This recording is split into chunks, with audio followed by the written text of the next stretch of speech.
दोस्तों चलिए आज की वीडियो शुरू करते हैं।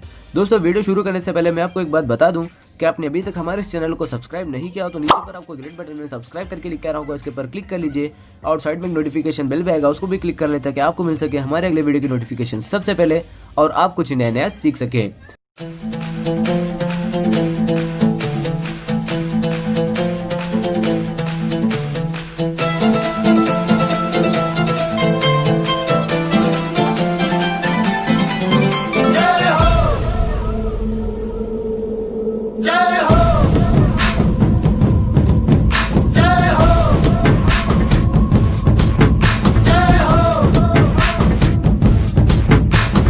आजा आजा जिंद शामी आने के तले, आजा जरी वाले नीले आसमाने के तले। जय हो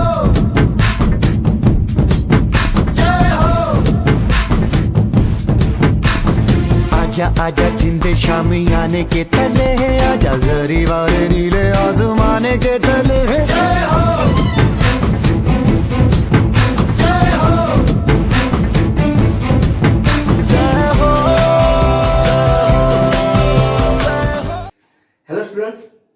तो આપણે ધોરણ 11 ની અંદર ચેપ્ટર નંબર 8 નો અભ્યાસ કરતા હતા કોષ જીવનનો એકમ। કોષ જીવનનો એકમ તેની અંદર આપણે જોતા હતા લાસ્ટ લેક્ચર ની અંદર આપણે જોયું કે ભાઈ કોષ દિવાલની રચના કેવી હોય અને અંતઃપટલમય તંત્રની રચના કેવી હોય। તો આજનો જે આપણો ટોપિક છે ઈ ટોપિક છે અંતઃકોષરસ જાળ। આપણા ટોપિકનું નામ શું છે?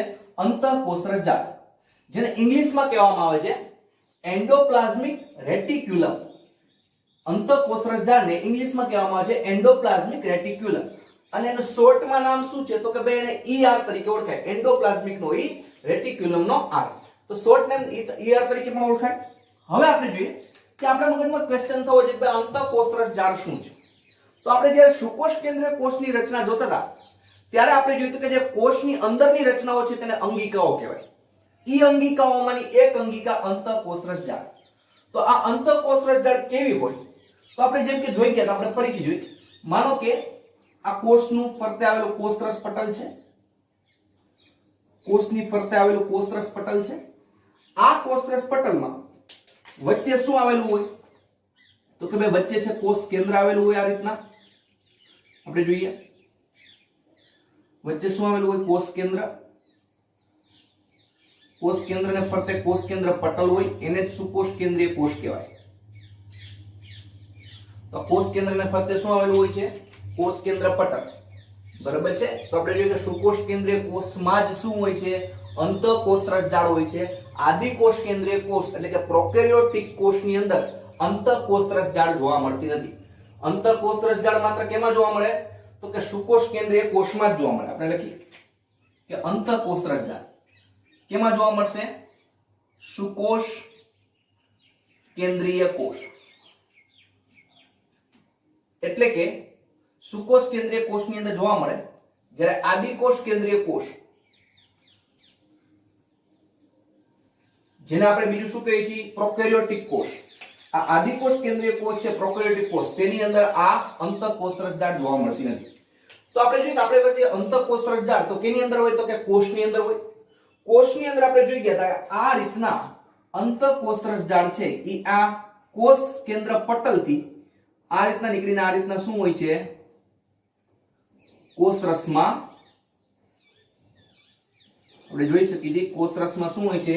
ફેલાયેલી જાળી જેવી રચના કરે છે। આપણે જોઈએ કે આ વિસ્તારમાં કોષરસ હોય તો સૌપ્રથમ આપણા મગજમાં ક્વેશ્ચન થવો જ જોઈએ કે ભાઈ અંતઃકોષરસ જાળ શું છે?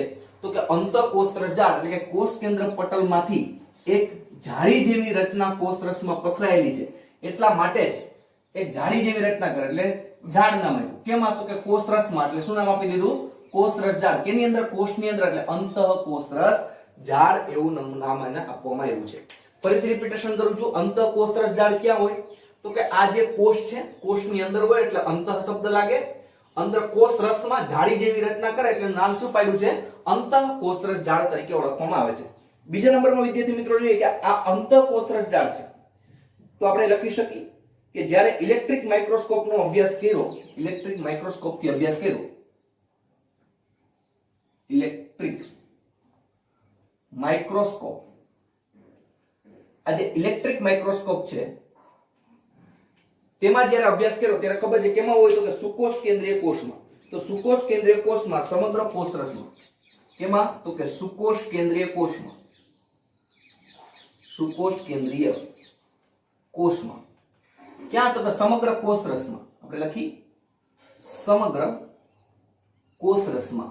આપણે જોઈએ કે આ સમગ્ર શું છે? કોષરસમાં. તો સમગ્ર કોષરસમાં પથરાયેલી નાની નલિકામય રચના. પથરાયેલી નાની નલિકામય રચના. આપણે જોઈ શકીએ સુકોષ કેન્દ્રીય કોષમાં કોષરસમાં આ રીતના પથરાયેલી નાની કેવી છે? નલિકામય જે રચના જોવા મળે છે. આ નાની નલિકામય રચના જોવા મળે તો આ રચનાના જાળાને રચનાના આ જાળી છે ને જાળાને શું કહેવામાં આવે છે? અંતઃકોષરસ જાળ કહે છે. અંતઃકોષરસ જાળ કહે છે. આપણે ખ્યાલ આવી જવો જોઈએ કે આ રીતના સુકોષ કેન્દ્રીય કોષ હોય. સુકોષ કેન્દ્રીયમાં કોષ કેન્દ્ર પટલ હોય. કોષ કેન્દ્ર પટલમાંથી આવી જે જાળી જેવી રચના જે નીકળવા મળે છે તેને અંતઃકોષરસ જાળ તરીકે ઓળખવામાં. તો વિદ્યાર્થી મિત્રો આપને એમ થાય કે આ સૌપ્રથમ આ અંતઃકોષરસ જાળનું અવલોકન કેને કર્યું છે અને આને અંતઃકોષરસ જાળ એવું નામ કયા વૈજ્ઞાનિકે આપ્યું? એ તો ખબર પડી ગઈ કે ભાઈ સુકોષ કેન્દ્રીય કોષ છે એની અંદર આ રીતના જાળી જેવી પથરાયેલી રચના છે ને અંતઃકોષરસ જાળ કહેવાય. પણ આને સૌપ્રથમ જોનાર વૈજ્ઞાનિકો કોણ હતા? આને અંતઃકોષરસ જાળ એવું નામ કોને આપ્યું? તો આ રચનાને જોનાર સૌપ્રથમ 3 વૈજ્ઞાનિકો હતા. આપણે જોઈએ કે આનું અવલોકન કરનાર કેટલા હતા? 3 વૈજ્ઞાનિકો. તો સૌપ્રથમ અંતઃકોષરસ જાળનું અવલોકન કેને કર્યું? 3 વૈજ્ઞાનિકો. ક્યાં ક્યાં? તો કે પોર્ટર, ક્લાઉડ અને ફ્યુલમ. પોર્ટર, ક્લાઉડ અને ફ્યુમલ. 3 વૈજ્ઞાનિકો પોર્ટર, ક્લાઉડ અને ફ્યુમલ નામના જે વૈજ્ઞાનિક હતો ફ્યુમલે તેમનું અવલોકન કર્યું. અવલોકન કર્યું કે આ અંતઃકોષરસ જાળનું અવલોકન કરનાર સૌપ્રથમ 3 વૈજ્ઞાનિકો હતા. કયા 3 વૈજ્ઞાનિકો? પોર્ટર, ક્લાઉડ અને ફ્યુમલ નામના વૈજ્ઞાનિકે સૌપ્રથમ અંતઃકોષરસ જાળનું અવલોકન કર્યું અને આને અંતઃકોષરસ જાળ એવું નામ આપનાર વૈજ્ઞાનિકો 2 હતા. પોર્ટર અને કોલમે. પોર્ટર અને કોલમે. આપણે જોઈએ કે સૌપ્રથમ આને અંતઃકોષરસ જાળ નામ આપવાનું નામનાર વૈજ્ઞાનિક પોર્ટર અને ક્લોમેન નામના વૈજ્ઞાનિક છે તેને સૌપ્રથમ અને શું નામ આપ્યું તો કે અંતઃકોષરસ જાળ એવું નામ આપવામાં આવ્યું હતું. તો હવે વિદ્યાર્થી મિત્રો આપણે જોઈએ કે આ અંતઃકોષરસ જાળ છે એ 2 પ્રકારની હોય એટલે કે તેને 2 ભાગમાં વિભાજિત કરી છે. આપણે જોઈએ કે અંતઃકોષરસ જાળને અંતઃકોષરસ જાળ કેટલા ભાગમાં તો કે 2 ભાગમાં વિભાજિત કરી છે. અંતઃકોષરસ જાળને 2 ભાગમાં વિભાજિત કરી છે. તો આપણે જોઈએ કે કયા 2 ભાગમાં વિભાજિત કરી છે. તો આપણે જોઈએ એક છે કણિકામય અંતઃકોષરસ જાળ. કણિકામય અંતઃકોષરસ જાળ અને બીજી છે કણિકા વિહીન અંતઃકોષરસ જાળ. કણિકા વિહીન અંતઃકોષરસ જાળ. તો આપણે જોઈએ કે અંતઃકોષરસ જાળ છે તેને 2 ભાગમાં વિભાજિત કરી છે. એક કણિકામય અંતઃકોષરસ જાળ અને કણિકા વિહીન અંતઃકોષરસ જાળ.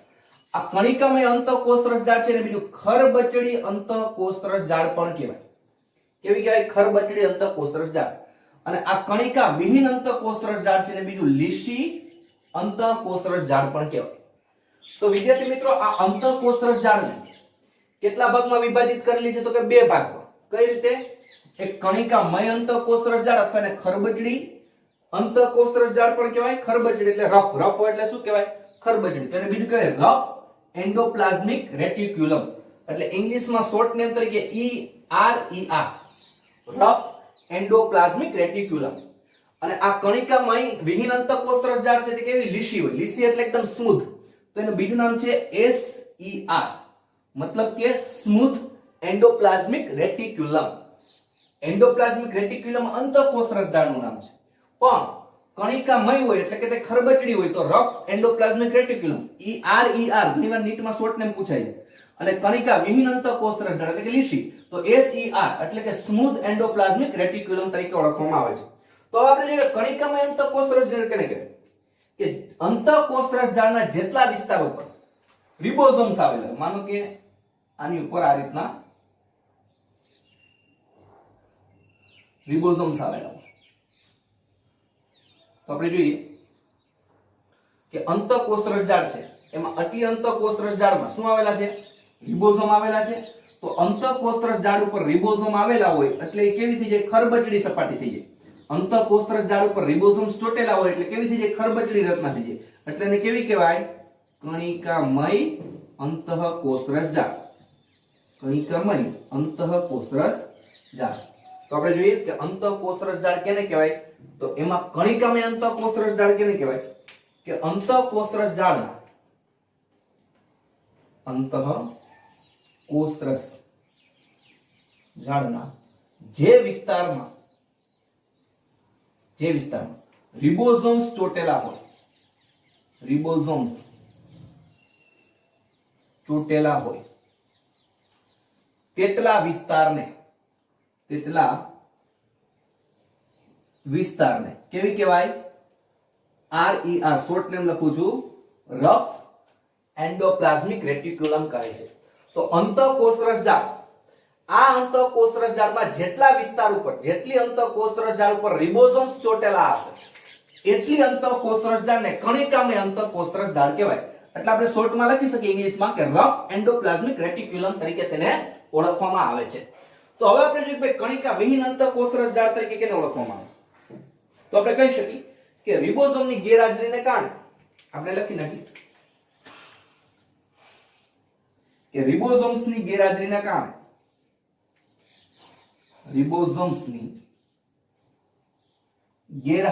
કારણે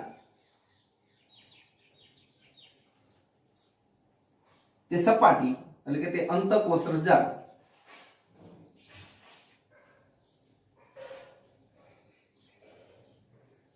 કેવી લાગે છે?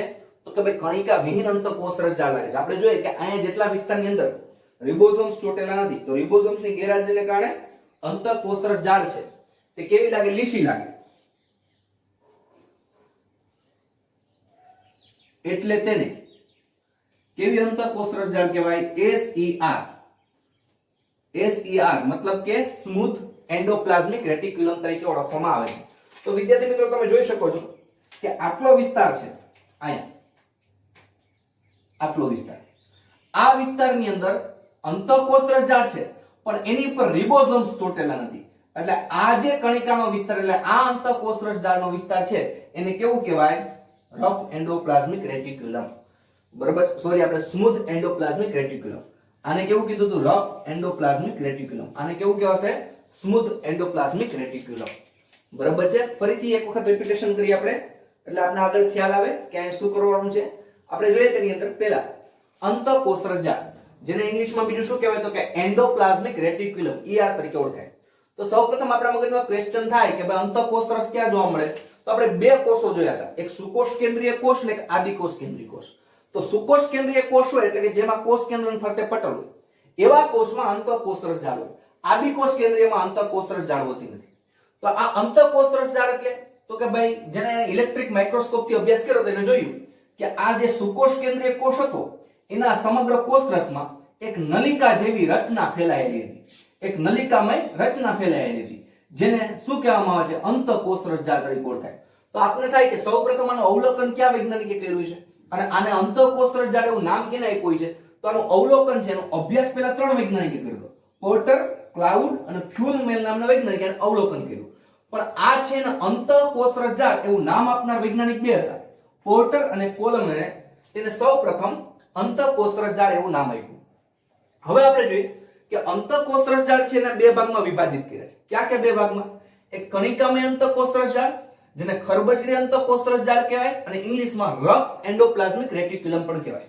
અને એક કણિકા વિહીન અંતઃકોષરસ જાળ જેને લીસી અંતઃકોષરસ જાળ કહેવાય અને બીજું ને કે સ્મૂધ એન્ડોપ્લાઝમિક રેટિક્યુલમ તરીકે ઓળખાય.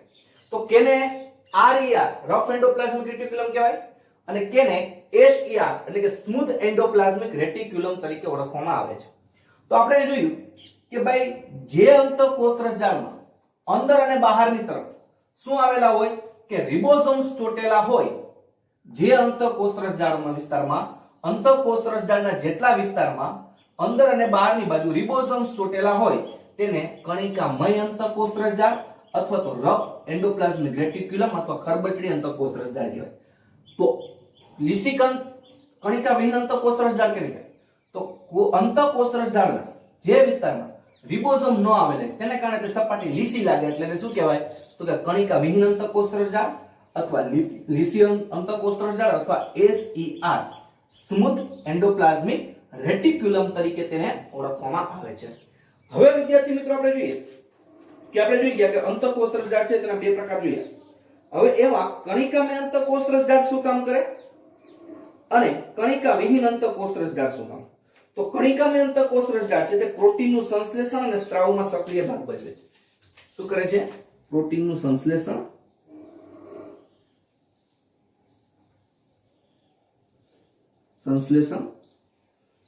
અને સ્ત્રાવમાં મહત્વની ભૂમિકા ભજવે છે. આપણે જોઈએ કે આ જે કઈ છે તો કે ભાઈ કણિકામય અંતઃકોષરસ જાળ તે શું કરે છે? પ્રોટીનનું સંશ્લેષણ કરે છે અને સ્ત્રાવમાં મહત્વની ભૂમિકા ભજવે. તો આપણા મગજમાં વિદ્યાર્થી મિત્રો ક્વેશ્ચન થાય કે અંતઃકોષરસ જાળ ઉપર જો રિબોસોમ્સ ચોટેલી છે તો પ્રોટીન બનાવવાનું કામ કેનું છે? તો કે રિબોસોમ્સ. પ્રોટીન બનાવવાનું કામ કેનું છે? તો કે ભાઈ રિબોસોમ્સ. રિબોસોમ્સ નું કામ છે પ્રોટીન બનાવવાનું છે. તો આયા તો એવું શું કારણ થયું કે ભાઈ અંતઃકોષરસ જાળને પ્રોટીન બનાવવાનું સંશ્લેષણ સ્થાન કીધું કણિકામય? કારણ કે કણિકામય અંતઃકોષરસ જાળ છે. આપણે એક્ઝામ્પલ તરીકે લઈએ, માનો કે આ કણિકામય અંતઃકોષરસ જાળ છે. આ કઈ છે? કણિકામય અંતઃકોષરસ જાળ. હવે એની સપાટી પર શું ચોટેલું છે? તો આ રીતના આપણે દોરી. શું દોરેલું છે? રિબોસોમ્સ. આપણે લખી આ અંતઃકોષરસ જાળ, આ સપાટી પર શું ચોટેલો છે? આ રિબોસોમ્સ. તો પ્રોટીન કોણ બનાવે? તો કે ભાઈ રિબોસોમ્સ બનાવે. પણ એ રિબોસોમ્સ ચોટેલો કેની ઉપર છે? અંતઃકોષરસ જાળ ઉપર. એટલા માટે આપણે લખ્યું છે કે આ જે કણિકામય અંતઃકોષરસ જાળ છે એનું કાર્ય શું છે? તો કે પ્રોટીનનું સંશ્લેષણ કરવાનું. ખરેખર પ્રોટીનનું નિર્માણ કોણ કરશે? રિબોસોમ્સ કહેવાશે. કારણ કે રિબોસોમ છે પ્રોટીનની ફેક્ટરી કહેવાય. શું કહેવાય? પ્રોટીનની ફેક્ટરી કહેવાય. તો આપણા મગજમાં ક્વેશ્ચન થાય કે ભાઈ રિબોસોમ્સ છે પ્રોટીનની ફેક્ટરી કહેવાય, તો પ્રોટીન તો રિબોસોમ્સમાં જ બનશે. ફરીથી રિપીટેશન કરું છું, પ્રોટીન તો રિબોસોમ્સ અંગિકામાં જ બને, પણ ઈ રિબોસોમ્સ અંતઃકોષરસ જાળની સપાટી ઉપર ચોટેલો છે એટલે અહીંયા લખ્યું છે કે પ્રોટીનનું સંશ્લેષણ છે એ કેવું કામ કરે? તો કે ભાઈ જે અંતઃકોષરસ જાળ ઉપર રિબોસોમ્સ ચોટેલા છે એને કણિકામય અંતઃકોષરસ જાળ કહેવાય. અને ઈ કણિકામય અંતઃકોષરસ જાળ જેટલો વિસ્તાર છે ત્યાં પ્રોટીનનું સંશ્લેષણ થાય. શું કામ? તો એનું કારણ પણ આપણે ખબર હોવી જોઈએ. અંતઃકોષરસ જાળનું કાર્ય પ્રોટીનનું સંશ્લેષણ કરવાનું નથી, હજી કહું છું, પણ એની સાથે રિબોસોમ્સ ચોટેલો છે એટલા માટે રિબોસોમ્સ પ્રોટીનનું સંશ્લેષણ કરે છે. એટલા માટે આપણે લખ્યું છે કે પ્રોટીનનું સંશ્લેષણના સ્ત્રાવમાં તે શું કરે છે? મહત્વની ભૂમિકા ભજવે છે. તો બીજા પ્રશ્ન આપણે થવો જોઈએ કે આ અંતઃકોષરસ ઉપર જાળ પર રિબોસોમ્સ ચોટી જાય એ ચોટાડવા માટે શું જવાબદાર છે? તો અહીં જોઈએ આપણે કે માનો કે આ અંતઃકોષરસ જાળ છે. ફરીથી દોરીએ આપણે. આ અંતઃકોષરસ જાળ છે. માનો કે અંતઃકોષરસ જાળ. આ અંતઃકોષરસ જાળ ઉપર શું ચોટેલું હોય? તો કે રિબોસોમ્સ. આ શું છે? રિબોસોમ. હવે આ અંતઃકોષરસ સાથે રિબોસોમ્સ અંતઃકોષરસ સાથે રિબોસોમ્સને પકડી રાખવાનું કાર્ય પ્રોટીન કરે છે. અહીં જોશો કે પ્રોટીન, કે આ પ્રોટીનનું કામ શું છે? આ પ્રોટીનનું નામ પહેલા લખ નાખી. રિબોફ્લેવિન નામનો પ્રોટીન હોય. કેવો હોય? રિબોફ્લોરિન નામનો પ્રોટીન છે. આપણે લખી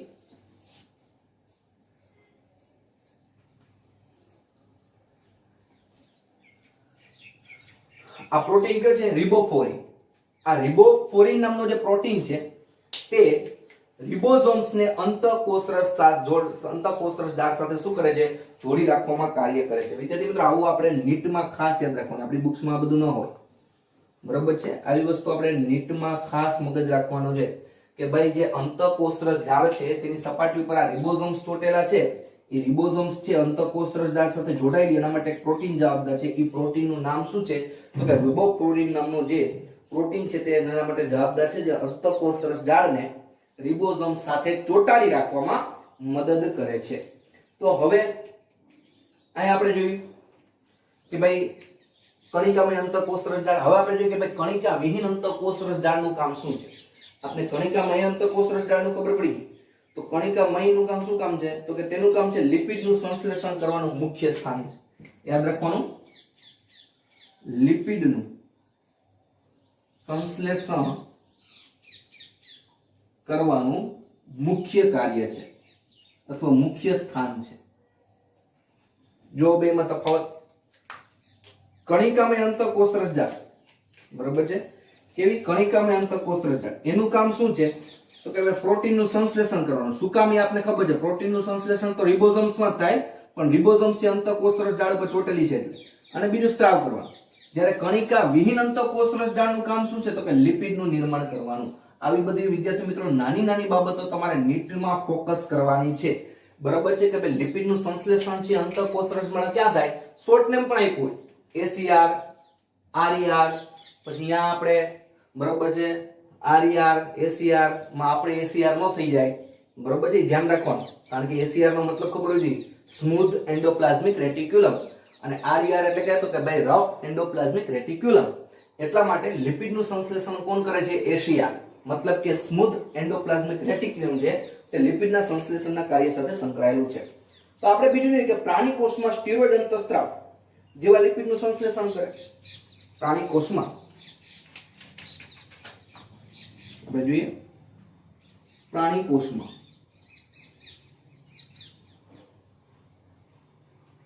સ્ટીરોઇડ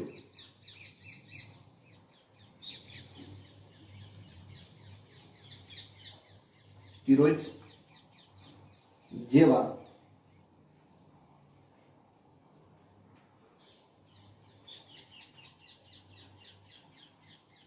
સ્ટીરોઇડ અંતઃસ્ત્રાવ જેવા સ્ટીરોઇડ લિપિડનું સંશ્લેષણ કરે છે. તો ભાઈ કણિકાવિહીન અંતઃકોષરસ જાળ બીજું શું કરે? તો કે પ્રાણી કોષ હોય એમાં સ્ટીરોઇડ અંતઃસ્ત્રાવ એટલે શરીરની અંદર ઉત્પન્ન થતા રસાયણો, કે જે સ્ટીરોઇડ અંતઃસ્ત્રાવ જેવા લિપિડ છે એ લિપિડનું સંશ્લેષણ પ્રાણી કોષમાં કોણ કરે છે? તો કે કણિકામય અંતઃકોષરસ જાળ કરે છે.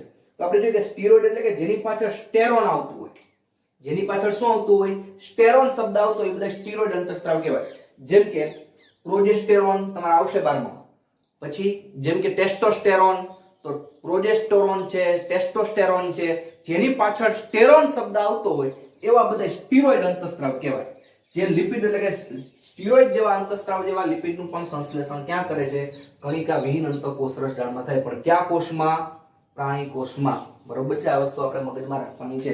તો આપણે આવા નાના ટોપિકમાંથી જો આપણે ખાલી નીટ ઉપર ફોકસ કરતા હોય તો આવી 2-3 વસ્તુ આપણે ખાલી ધ્યાનમાં લઈ લઈએ એટલે આપણા માટે આ ટોપિક કેવો થઈ જાય? ઈઝી થઈ જાય, સરળતાથી આમાં કોઈ MCQ નીકળે તો આપણે પકડી શકીએ. બરોબર છે. ફરીથી આપણે જોઈએ અંતઃકોષરસ જાળને કેટલા ભાગમાં વિભાજિત કરી? 2 ભાગમાં. જેમ કે કણિકામય અંતઃકોષરસ જાળ અને કણિકા વિહીન અંતઃકોષરસ. કણિકામય અંતઃકોષરસ જાળને શું કહેવાય? તો કે ખરબચડી અથવા રફ એન્ડોપ્લાઝમિક રેટિક્યુલમ તરીકે ઓળખાય. અને કણિકા વિહીન અંતઃકોષરસ જાળને લીસી અંતઃકોષરસ જાળ પણ કહેવાય અને સ્મૂધ એન્ડોપ્લાઝમિક રેટિક્યુલમ તરીકે પણ ઓળખાય. હવે આ અંતઃકોષરસ જાળ છે કણિકામય, ક્યાં હોય? તો કે કણિકામય અંતઃકોષરસ જાળ છે તે રિબોઝોમ્સ તેની પર ચોટેલા હોય એટલે કેવી કહેવાય? કણિકામય અંતઃકોષરસ જાળ. બરોબર છે. કણિકા વિહીન અંતઃકોષરસ જાળ કે અંતઃકોષરસ જાળના જે વિસ્તારમાં રિબોઝોમ્સ ચોટેલા છે એટલે સપાટી લીસી લાગે એટલે કેવી કહેવાય? ACR, smooth endoplasmic reticulum. કણિકા વિહીન અંતઃકોષરસ જાળ. હવે આપણે જોઈએ કે કણિકામય અંતઃકોષરસ જાળ શું કામ કરે? તો કે ભાઈ પ્રોટીનનું નિર્માણ કરે અને બીજું સ્ત્રાવમાં મદદ કરે. પ્રોટીનનું નિર્માણ તો આપણે એમ થાય કે પ્રોટીનનું નિર્માણ તો રિબોઝોમ્સ કરે, તો અંતઃકોષરસ જાળ શું કામ? કારણ કે અંતઃકોષરસ જાળ ઉપર રિબોઝોમ્સ ચોટેલા છે એટલે આપણે લખ્યું છે કે અહીંયા શું? પ્રોટીનનું સંશ્લેષણનું કાર્ય સાથે સંકળાયેલું છે. હવે આપણે થાય કે ભાઈ અંતઃકોષરસ જાળ ઉપર રિબોઝોમ્સ ચોટી રહ્યાનું કારણ શું? તો કે રિબોફ્લોરિન નામનો પ્રોટીન છે તે રિબોઝોમ્સ અને અંતઃકોષરસ જાળ, રિબોફ્લોરિન નામનો પ્રોટીન રિબોઝોમ્સ અને અંતઃકોષરસ જાળ એ બેને જોડી રાખવાનું કાર્ય કરે છે. બીજું હવે આપણે જોઈએ કે ભાઈ કણિકા વિહીન અંતઃકોષરસ જાળનું કામ શું? તો કે ભાઈ લિપિડનું નિર્માણ કરવું. લિપિડ એટલે ચરબી. લિપિડનો મતલબ શું થાય? ચરબી. આ બધું આપણે ચેપ્ટર નંબર 9 ની અંદર આવવાનું જ છે. તો લિપિડ એટલે ચરબી, તો લિપિડનું સંશ્લેષણ કરવાનું સ્થાન છે. અને પ્રાણી કોષમાં સ્ટીરોઇડ અંતઃસ્ત્રાવ જેવા લિપિડનું નિર્માણ કરે. સ્ટીરોઇડ અંતઃસ્ત્રાવ એટલે જેની પાછળ સ્ટેરોન શબ્દ આવતો હોય એ બધા સ્ટીરોઇડ અંતઃસ્ત્રાવ હોય. જેમ કે પ્રોજેસ્ટેરોન, ટેસ્ટોસ્ટેરોન, આવા બધા શબ્દો આવતા હશે એટલે સ્ટીરોઇડ અંતઃસ્ત્રાવ છે. એક પ્રકારના લિપિડનું શું કરે છે? સંશ્લેષણનું કાર્ય કરે છે. ત્યારબાદ વિદ્યાર્થી મિત્રો આપણે જોઈએ કે આ જે કણિકામય અંતઃકોષરસ જાળ છે ક્યાં ચોટેલી હોય? તો કે બાહ્ય કોષ કેન્દ્ર પટલથી શરૂ થાય છે. યાદ રાખવાનું છે. આપણે જોઈએ કે કણિકામય અંતઃકોષરસ જાળ એટલે RER લખું સમજાઈ જશે. રફ એન્ડોપ્લાઝમિક રેટિક્યુલમ ક્યાંથી ચાલુ થાય? તો કે કોષ કેન્દ્ર પટલના બાહ્ય પટલથી શું ચાલુ થાય છે? કણિકામય અંતઃકોષરસ જાળ ચાલુ થાય. તમે જોઈ શકો છો આ કોષ કેન્દ્ર પટલ છે. આ કોષ કેન્દ્ર પટલનું બાહ્ય પટલ, આ અંતઃપટલ, આ બાહ્ય પટલ. આ બાહ્ય પટલ, આ અંતઃપટલ.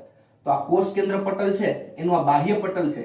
એ બાહ્ય પટલમાંથી કઈ અંતઃકોષરસ જાળ ચાલુ થાય? તો કે કણિકામય અંતઃકોષરસ જાળ છે તે ચાલુ થાય છે. આપણે લખી શકીએ અહીંયા કે RER ખૂબ જ વિસ્તરેલી. RER ખૂબ જ કેવી હોય છે? વિસ્તરેલી.